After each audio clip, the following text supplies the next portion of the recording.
Evangelho de João, capítulo 18, nós leremos a partir do verso 33 nessa noite com os irmãos.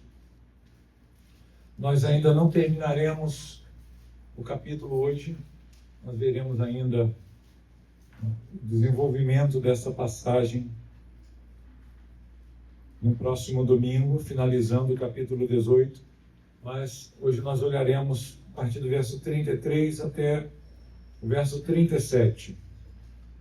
João 18, 33 a 37, eu passo a ler aqui na versão Nova Almeida, que diz assim: Pilatos entrou novamente no pretório, chamou Jesus e lhe perguntou: Você é o rei dos judeus? Jesus respondeu: Essa pergunta vem do Senhor mesmo, ou foram outros que lhe falaram a meu respeito? Pilatos respondeu: Por acaso sou judeu? Sua própria gente, os principais sacerdotes, é que o entregaram a mim. O que foi que você fez? Jesus respondeu: O meu reino não é deste mundo. Se o meu reino fosse deste mundo, os meus ministros se empenhariam por mim, para que eu não fosse entregue aos judeus. Mas agora, o meu reino não é daqui. Pilatos perguntou: Então você é rei? Jesus respondeu: O Senhor está dizendo que eu sou rei. Eu para isso nasci e para isso vim ao mundo, a fim de dar testemunho da verdade.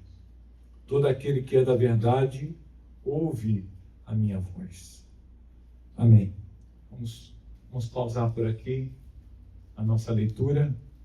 Na semana que vem, se Deus nos permitir, nós continuaremos olhando para esta passagem, em sequência os desdobramentos dessa passagem. Como nós começamos a ver, meus irmãos, na semana passada, João ele nos coloca em um outro cenário. Nós estamos diante do pretório.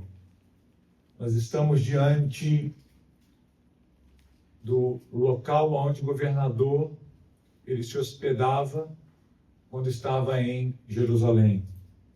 E diante de nós estão Jesus, os judeus, seus acusadores. Diante de nós está também Pilatos. Esses homens apresentam uma acusação forte contra Jesus. E num primeiro momento nós vimos, ela é ignorada por Pilatos. Ele então os manda resolver segundo a própria lei dos judeus. Já que é caso da lei de vocês, judeus, então resolvam vocês mesmos. Mas eles não querem assim. Nós vimos isso. Esses homens, diante da recusa inicial de Pilatos em resolver essa questão de Jesus, eles planejam uma outra abordagem, porque eles querem entregar Jesus aos romanos para ser crucificado. Eles temem o povo. Eles consideram que matar Jesus por apedrejamento durante a celebração da Páscoa, onde todos os judeus, não só de Israel, mas do mundo inteiro, estavam ali reunidos para essa festividade, seria um grande problema para eles. Então eles tomam um outro caminho, eles seguem uma outra abordagem. O que eles fazem? Eles acusam Jesus de sedição. Eles o acusam de ser um agitador do povo a partir da Galileia, aquela região onde Jesus basicamente passou toda a sua vida e desenvolveu o seu ministério. Eles afirmam para Pilatos, eles apresentam essa acusação dizendo que Jesus, ele se autoproclamou rei no lugar de César. Ele é o rei dos judeus. E mais, ele estimula judeus ao não pagamento de tributos, de impostos.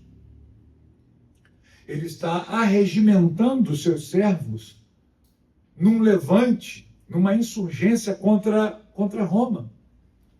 Essas são as acusações, então, as abordagens que os judeus fazem perante Pilatos para convencê-lo a tomar Jesus e fazer um julgamento de sua pessoa. É claro que todos essas questões, esses pontos aqui, não são apresentados diretamente por João no nosso texto. Nós temos o auxílio dos demais evangelhos. Nós temos o auxílio dos demais evangelistas que nos mostram essas acusações sendo feitas. Segundo Mateus, o evangelista Mateus, no capítulo 27, ele vai dizer que essas acusações elas partem dos sacerdotes e dos anciãos do povo. Eles estão acusando Jesus perante Pilatos. O evangelista Lucas também lança luz para este momento, nos mostrando essas acusações que são apresentadas aqui. Ele faz questão de apontar que os judeus então se levantam para formular uma acusação perante Pilatos. Não apenas uma acusação de blasfêmia, porque essa era uma acusação religiosa, no campo teológico, que os judeus deveriam tratar, segundo a lei, com apedrejamento. Eles julgaram Jesus e disseram: esse homem é culpado, é condenado, ele é um herege, ele merece a morte. E a morte que deveria ser, segundo a lei, era apedrejamento, mas eles não querem fazer isso. Esses homens são sagazes. Esses homens, eles sabem no que implicará uma decisão assim. Então eles querem transferir isso para Roma. E eles pedem para que Roma execute Jesus. Mas para fundamentar essa morte, eles precisam de algo mais substancial. Não dá para chegar diante de Pilatos e falar: esse homem se diz Deus, filho de Deus, então mate ele para a gente. Então eles começam a elaborar alguns argumentos, algumas acusações. E eles então falam essas coisas a respeito de Jesus. Esse homem está promovendo sedição. Esse homem está dizendo que ele é rei. Ele está dizendo que César não é rei, ele é rei. Ele está dizendo para as pessoas não pagarem impostos. Vejam a astúcia desses homens, como eles estão trabalhando com a acusação de Jesus. Eles dizem: esse Jesus, esse homem, ele está seduzindo as pessoas para segui-lo e se insurgirem contra Roma. Esse homem é um problema para vocês. Ele é um transgressor da lei. Ele precisa ser morto. Ele não pode permanecer entre nós. Então, diante disso, e com essas informações recebidas por parte dos judeus, que, mais uma vez, João não apresenta diretamente esse momento. João, ele resume mais a história para cumprir os seus objetivos. Então, diante dessas informações, Pilatos entra no pretório e chama Jesus para lhe dar explicações. Ele exige agora algumas explicações. Os judeus ficam lá do lado de fora. Lembremos que eles não quiseram entrar, mas nós entraremos com João no pretório agora, né?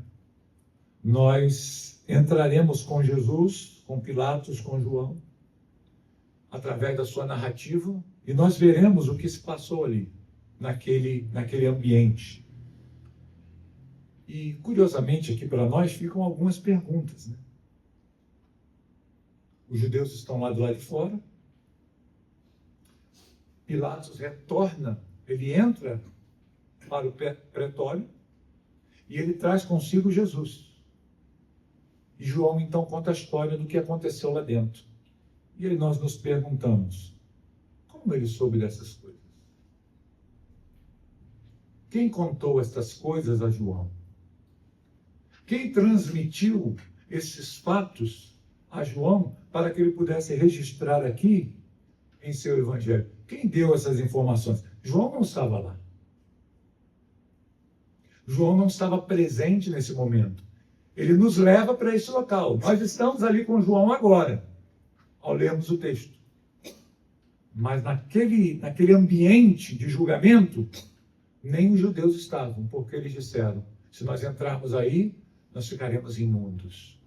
Nós vamos nos contaminar. Mas Jesus está ali. Esses homens estão agora ouvindo o depoimento de Jesus. É um lugar fechado, é um lugar reservado, é um lugar de audiência. E eles estão ali sob o escrutínio daquele ambiente, tudo em segredo. E algumas coisas são desenvolvidas ali. E João quer nos trazer esse diálogo. Nós vimos aqui que há um diálogo acontecendo ali. Nós não sabemos como que esse diálogo chegou até João. Talvez, é uma possibilidade. Vou especular aqui, não está na Bíblia, tá? Talvez alguns dos guardas que estiveram ali naquela ocasião, junto de Pilatos e Jesus, ouviram essas coisas e depois se converteram e contaram a João isso. Seria possível isso? É possível. É possível que isso tenha acontecido. Quando nós olhamos, vou pedir que os irmãos deixem sua Bíblia aberta aí, suas Bíblias aí no Evangelho de João. Vejam o que Lucas escreve no capítulo 23, verso 47 do seu Evangelho. Lucas 23, 47. Olha uma reação que é apresentada aqui na morte de Jesus. O centurião, vendo o que tinha acontecido, deu glória a Deus, dizendo, verdadeiramente este homem era justo. Quando nós olhamos para estas coisas aqui, nós ficamos impressionados, né? Porque essa declaração, ela sai da boca de um centurião romano. Essa declaração, ela não está na boca de um discípulo de Jesus, mas ela está na boca de um centurião, de um oficial romano. Um homem que era responsável por um grupo de soldados. Não é um soldado qualquer. É o homem que estava responsável. Então é possível que diante da morte de Jesus, ali diante da cruz, ele quem acompanhou o julgamento de Jesus e com seus guardas conduziram todo aquele processo de crucificação. Ao ver Jesus entregando, rendendo o seu espírito na cruz, e todos os elementos que acontecem ali, que são abalados naquele momento, aquele homem fica tão impressionado e diz, esse homem é realmente filho de Deus, um homem justo.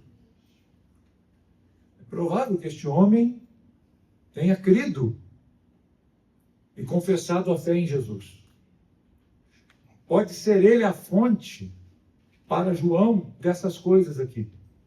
Pode ser que este homem, impactado com a obra da cruz, ele se converte ao Senhor, ele se entrega a Cristo e ele abraça a fé. E agora caminhando com Jesus, agora caminhando com os discípulos, ele se torna um instrumento para fornecer alguns detalhes que os discípulos não tinham, porque não estavam lá. Lembremos, todos eles fugiram, inclusive Pedro. Todos fugiram. Então, é possível que esse centurião ele tenha dado essas informações para João. Ou talvez um outro que foi olhar o caso de Jesus futuramente e analisou as informações, os registros daquela audiência de julgamento, pode ter contado isso para João um pouco depois. Isso é uma possibilidade. A realidade é que na provisão divina, meus irmãos, Deus, em sua provisão, deixa essas coisas a nós. Nós sabemos o que se passa ali, para que nós pudéssemos hoje compreender como Jesus, ele sofreu na mão dos judeus e na mão dos romanos. Como ele foi tratado por Pilatos. De que forma Jesus foi tratado por este homem?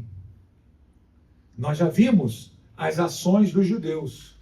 Nós já sabemos. Os judeus aqui são maus, são perversos, são cruéis. Essa classe sacerdotal, esses anciãos, eles são mentirosos. Eles mentem para obter o lucro. E eles enganam, eles tentam enganar. Eles levantam falsas acusações. E aí nós ficamos pensando assim, né? Bem, os malvadões dessa história são apenas os judeus. Mas nós veremos aqui como é que Pilatos ele trata com Jesus. Como é que ele se relaciona com a pessoa de Jesus quando estava diante dele. Pilatos teve muitas oportunidades de ouvir Jesus e ter uma postura diferente, mas ele se comporta de forma tão vil quanto os judeus, de forma tão perversa quanto aqueles homens que estavam lá do lado de fora. Então Deus, em sua provisão, deixa essas coisas aqui para a gente, né? Então, vamos entrar ali com João. Quero convidar você para vir, né? E vamos entrar ali com João e vamos ver o que o texto nos diz. Olhem, volte para o Evangelho de João, a passagem que nós estamos vendo nessa noite, porque o texto se inicia com uma das muitas perguntas que são feitas ali por Pilatos. Pilatos, ele pergunta para Jesus: você é o rei dos judeus? Essa é a primeira pergunta que Pilatos faz. E nós já vimos por que ele está fazendo essa pergunta. Há uma acusação ali. Há uma acusação. Os judeus falaram para Jesus. Eles mentiram falando a respeito de Jesus com Pilatos, dizendo: ele se diz rei dos judeus. Ele quer se insurgir contra César. Então essa pergunta aqui é uma pergunta lícita. Por quê? Ela é uma pergunta que envolve a acusação que foi feita pelos judeus. A acusação foi essa: esse homem aqui, ele se considera um rei acima de César e ele quer dominar todas as coisas. Então, Pilatos, ele tem que apurar esse caso. Ele não pode ignorar essa pergunta. Essa pergunta não pode passar e ele deixar de lado e falar: não vamos conversar sobre esse assunto. Não, ele tem que fazer essa pergunta, porque essa é a acusação. Então ele se volta diretamente para Jesus e faz uma pergunta que aparentemente é uma pergunta simples. Você é o rei dos judeus? Uma pergunta simples de se responder ou não? É fácil ou não? Nós veremos que a forma como ela é feita aqui, e no contexto que ela é feita, é necessário cautela para responder. É necessário cautela. E Jesus vai fazer exatamente isso. Mas o que estava por detrás dessa pergunta de Pilatos? O que Pilatos pensava enquanto fazia essa pergunta? Que tipo de pergunta é essa? Em que campo essa pergunta ela transita? Certamente, queridos, Pilatos pensava aqui em termos políticos. Inevitavelmente. Inevitavelmente. O que Pilatos tem em mente é o seguinte: esse homem, se o que eles estão dizendo é verdade, ele está dizendo que ele é o rei dos judeus. E quem fora o último rei dos judeus? Herodes, né? Lembram-se de Herodes o Grande? Era aquele que governava na época em que Jesus veio ao mundo. Se eu não me engano, não me falha a memória, ele governa do ano 37 a.C. até o ano 4, quando ele morre. Jesus estava no Egito, ainda era uma criança. E José lá recebe a instrução: volta agora, porque aqueles que procuravam a morte do menino já foram, já morreram. E aí José e Maria pegam Jesus e eles voltam e vão morar em Nazaré. E vão passar a habitar ali, né? Para se cumprir também a profecia, né? Mas O último rei que Israel teve foi Herodes, que na verdade nem era judeu, era um idumeu. Ele era um edomita. E isso despertava certo rancor nos judeus. Ele foi um homem que realizou grandes obras. Ele é marcado, o seu reinado é marcado por grandes obras que ele realizou. Uma das grandes obras que Herodes fez foi o quê? O templo. Ele restaurou o templo. E restaurou tão bem, fez uma coisa tão grande, tão fabulosa, que até os discípulos de Jesus, dias antes aqui desse episódio, eles estão apontando para as pedras, as construções do templo, e dizendo para Jesus, vejam que pedras lindas, que construções maravilhosas. O templo de Herodes era lindo, monumental. Nesse ponto ele tinha algum favor com os judeus, mas nem judeu ele era. E agora aparece um galileu diante de Pilatos, e a acusação que vem para ele é: esse homem se diz rei. Muitos falsos messias se insurgiram na história e se autoproclamavam rei de Israel, assumindo essa posição de rei de Israel. E certamente as autoridades judaicas ou romanas já estavam acostumadas a estas coisas, né? Então, quando Pilatos ouve uma acusação como essa, então ele trata de perguntar a Jesus, dizendo: vem cá, você é o rei dos judeus, como esse povo está dizendo. Essas acusações que estão sendo trazidas aqui, a principal delas é verdadeira. E aí nós vamos ver a resposta de Jesus. Se os irmãos olharem para o texto, os irmãos perceberão que Jesus responde a Pilatos com uma outra pergunta. Ele quer saber se Pilatos chegou a essa conclusão por si mesmo, ou se essa informação vem dos judeus em acusação a ele. Jesus o responde dessa forma: isso que você está falando a meu respeito foi uma conclusão que você tirou de si mesmo a meu respeito, olhando para mim? Essa é a acusação que você tem também. Ou foi apenas uma informação que os judeus trouxeram e tentaram colocar na sua mente? Por que Jesus responde dessa maneira, meus irmãos? Por que Jesus responde assim? Como eu disse, esta não é uma pergunta simples de ser respondida. Se Pilatos ele faz essa pergunta partindo do pressuposto da acusação judaica, nos termos judaicos, a resposta seria não. Se ele faz essa pergunta a Jesus, dizendo: olha, aquilo que os judeus estão dizendo a seu respeito, que você é o rei deles, que você está tentando arrebanhar um grupo nesse local para se insurgir contra Roma e assumir o governo dessa terra e politicamente governar essa nação, pegar em armas e criar um levante popular contra o Império Romano, contra César. Se o termo é esse aqui, se a pergunta parte desse princípio, a resposta é claramente um não. De forma alguma. Agora, se Pilatos chega a essa conclusão por meio dos seus ensinos, pelos ensinos de Jesus, então, qual seria a resposta? Sim. Eu sou de fato um rei.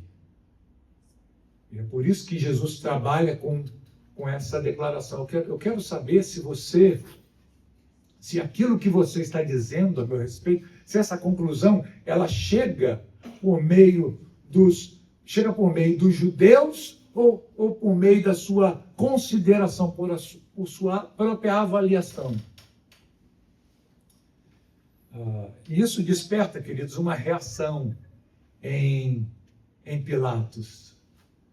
Pilatos aqui, ele chega a meio que zombar, desprezar, fazer pouco caso da fala de Jesus E ele diz: por acaso eu sou judeu? Ele traz uma outra pergunta.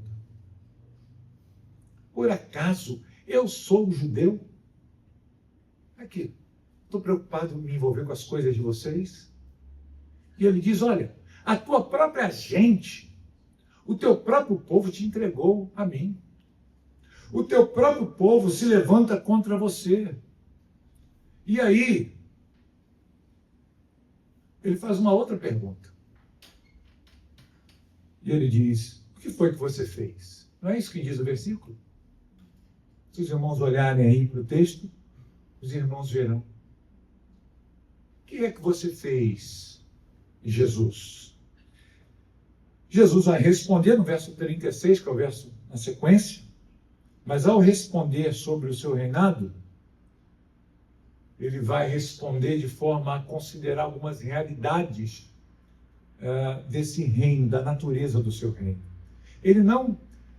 Se os irmãos olharem para o texto, os irmãos perceberão que agora Jesus não responde a pergunta última de Pilatos. Pilatos está intrigado.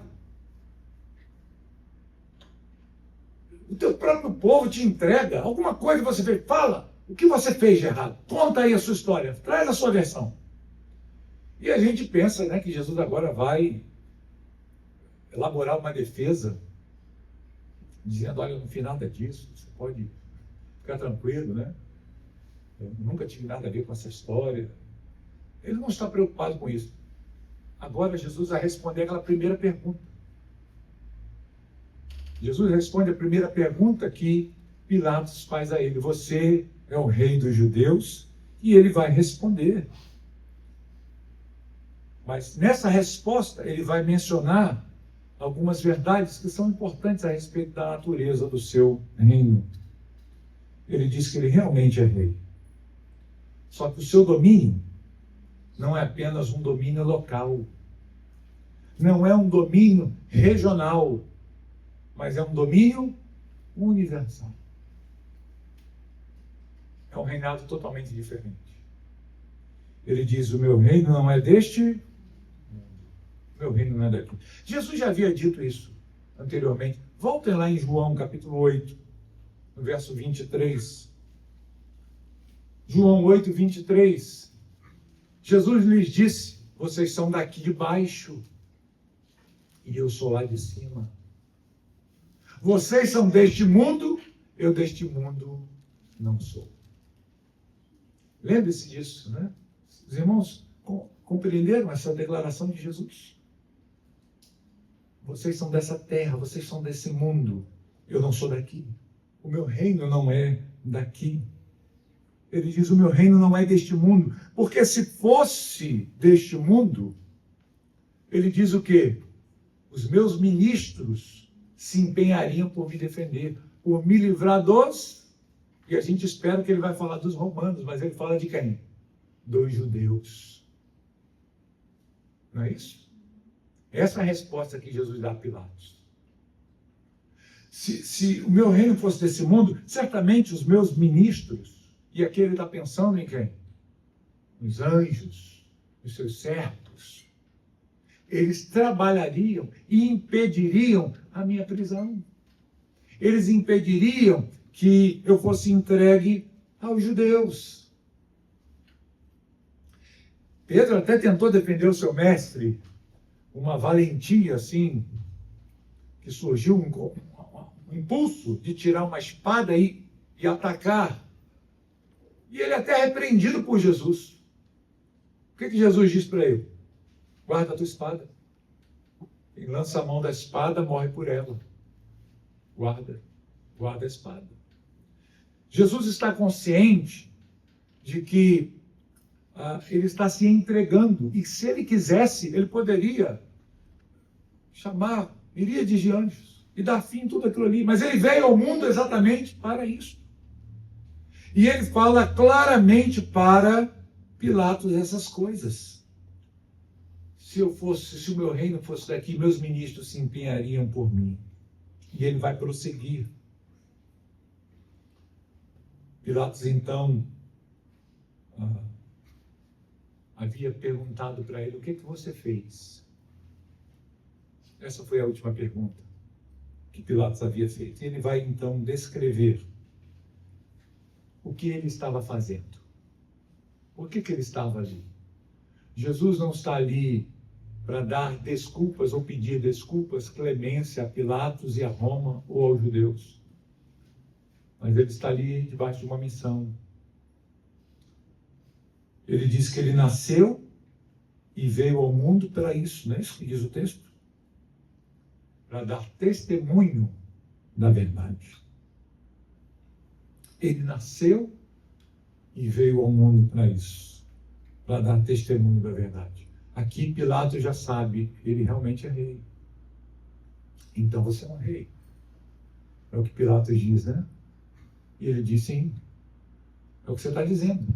Nós não devemos olhar para essa frase de Jesus.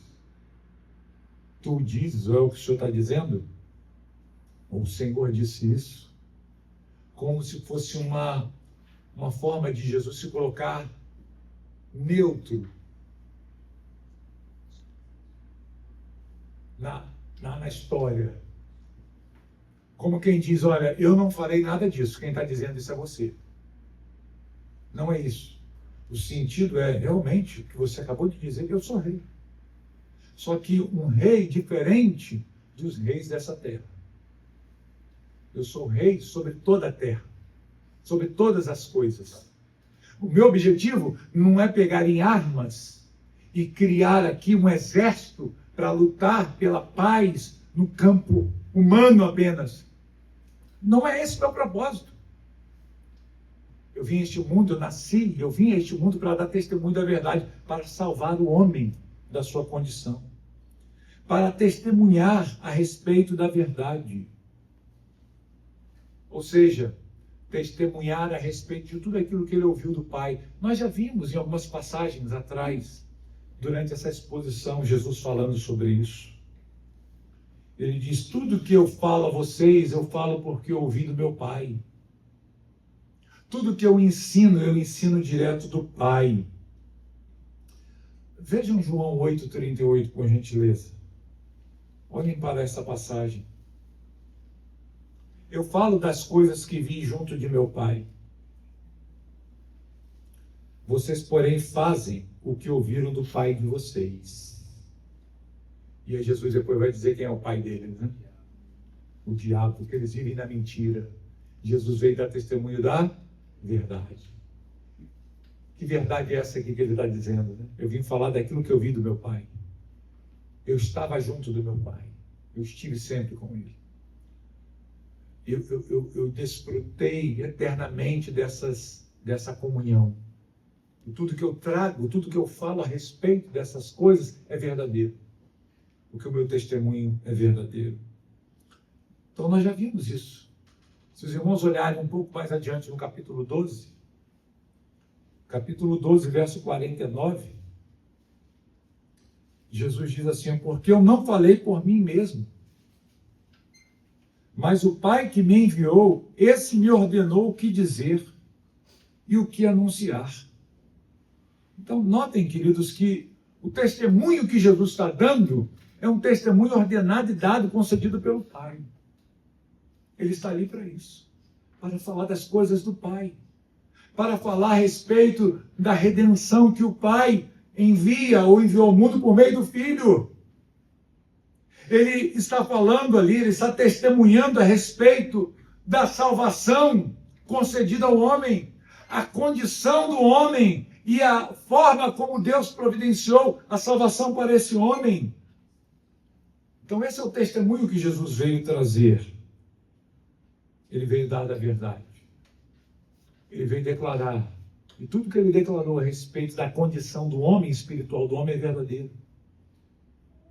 E tudo que ele faz para ou pelo homem, através da sua obra expiatória e redentiva, é verdadeiro.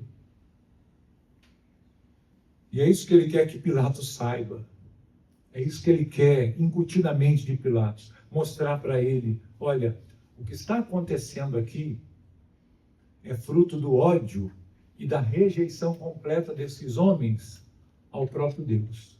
Por isso eles me entregaram a você.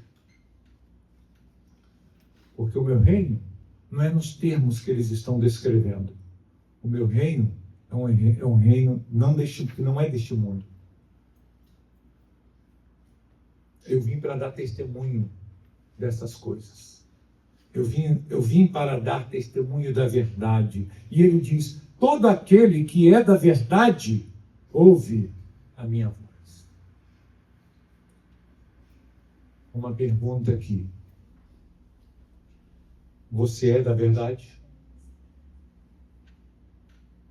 É fácil responder essa pergunta, meus irmãos. É uma pergunta muito simples. Nós não estamos diante aqui de uma pergunta difícil de ser respondida. É fácil saber se você é da verdade ou não. Você ouviu a voz do Mestre, a voz do Salvador, e se arrependeu dos seus pecados? Você escutou a voz do Salvador e percebeu a terrível condição do seu coração diante dele e se arrependeu crendo nele como Senhor da sua vida, como Salvador da sua vida? Você se aproximou de Cristo ao ouvir o seu testemunho, ao ouvir a verdade da sua boca, ao ouvir a verdade do seu evangelho. Você é da verdade? Você se aproximou de Cristo? Essa é a pergunta que você precisa responder. Eu sou da verdade? Porque ele diz: quem é da verdade, ouve a minha voz. Ouve aquilo que eu tenho para dizer. E esses homens não estão dispostos a ouvir a verdade. Esses homens amam a mentira. Esses homens amam as trevas. Esses homens não amam a luz. Eles amam aquilo que é mau. Nesse texto aqui, queridos, só há dois grupos. Só há dois grupos. Aqueles que estão do lado de Pilatos e do lado dos judeus que desejaram a morte de Jesus. E aqueles que creram nas palavras de Jesus e passaram a segui-lo amorosamente. Pilatos aqui não é um homem bonzinho. Nós veremos isso na próxima semana. Ao ouvir essas coisas da boca de Jesus, ele, mais uma vez, ele trata com desprezo essas palavras. E ele diz o que é verdade. E ele dá as costas e se retira. Não, ele não está aqui querendo buscar conhecimento, mas ele está desprezando. Ele está ignorando o que Jesus está acabando de dizer. Esse homem é perverso. Esse homem está no lado sombrio também. Não olhemos para Pilatos como um homem bom, que foi enganado, que foi vítima dos judeus. É um homem que desprezou a Cristo. Ele esteve diante de Jesus. Ele ouviu as palavras de Jesus. Ele ouviu o testemunho de Jesus. Mas ele ignorou.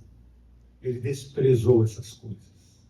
Como muitos hoje ainda ouvem as palavras de Jesus e as desprezam, as ignoram, as tratam com desdém, com desprezo. Pilatos é esse homem. Assim como os judeus, Pilatos também está nesse grupo, daqueles que não andam na verdade, que não ouvem a voz da verdade, que não ouvem a palavra de Jesus, que desprezam a verdade, que estão preocupados apenas com os benefícios que eles podem ter nessa vida. Não estão preocupados com a condição de suas almas. Dois grupos. Um grupo de religiosos e um grupo político. Todos dois, ambos perversos. Ambos andando em escuridão. O Rei dos Reis estava diante deles e eles crucificaram esse rei. Porque Jesus é o Rei que veio ao mundo, meus irmãos, para testemunhar a verdade, nós devemos reconhecer a sua autoridade e nós devemos ouvir a sua voz. Ele é o rei. Essa foi a pergunta que Pilatos fez. Você é rei? Ele disse, eu sou rei. E eu vim para testemunhar a verdade. E diante dessa verdade, desse conhecimento que João nos deixa aqui no seu Evangelho, o que nós devemos fazer? Nós devemos reconhecer a sua autoridade. E nós devemos ouvir a sua voz. E como é que eu ouço a voz de Jesus? Como é que eu ouço a verdade? Quando eu me aproximo de Jesus.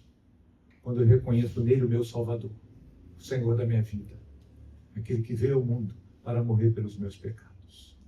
Que consideremos essas coisas e meditemos nela. Para que nós não incorramos nos mesmos erros de Pilatos. Para que nós não incorramos nos mesmos erros desses religiosos e anciãos judeus. Que traíram o seu Messias, que negaram o seu Salvador e o entregaram à morte. Que o entregaram à morte. Consideremos nessas coisas. Quem Jesus é? Ele é o Rei dos Reis. Ele é o Rei Supremo, que veio a este mundo para dar testemunho da verdade. E nós devemos reconhecer a sua autoridade e devemos ouvir a sua voz.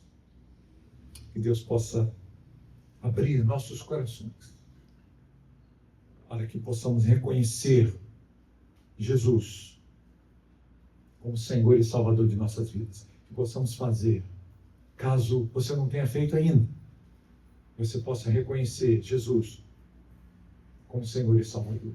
Coisa que Pilatos não fez. Coisa que esses judeus, eles não fizeram. Amém? Vamos orar.